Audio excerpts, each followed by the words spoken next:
My name is Charlie. I live in Fishers, Indiana, and I've just recovered from leukemia. I had a standard appointment for my yearly checkup. She took one look at me and ran a couple tests, asked me to check in to a hospital here in Indiana. They ran a biopsy on me right away and said, yes, you have leukemia.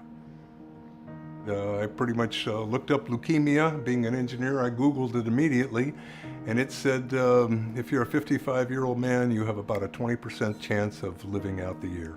I met with Dr. Dugan down at St. Francis when I was looking at how I would continue on my leukemia path to health. Because of my blood, I couldn't actually recover just based on the chemo alone, so I needed a transplant. So my wife and I went to the Mayo Clinic, the Cleveland Clinic. We talked to the people in Texas, we talked to the people in California, and we found out that St. Francis really had the top quality care we were looking for. And I've been in the medical field for 35 years, so I really appreciate how good they are at what they do.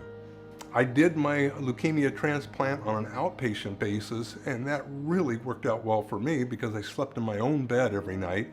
So it was really good to keep me moving and doing things as opposed to just laying in a hospital bed. One of the things that I decided early on in this process was I was going to do everything I could to make my family happy, realizing that I'm recovering. I told them every time they came to visit, I've been praying, I will have a lot of people praying for me, and I really believe that God's going to help me through this. I found out if I had a positive attitude and tried to show that I believed I was going to get through this, it helped them all feel a little better about me. My kids and my grandkids have really been supportive. They've come to the hospital a number of times, which has helped a lot. The biggest problem from going through the chemo and all the things that I've done is the fatigue.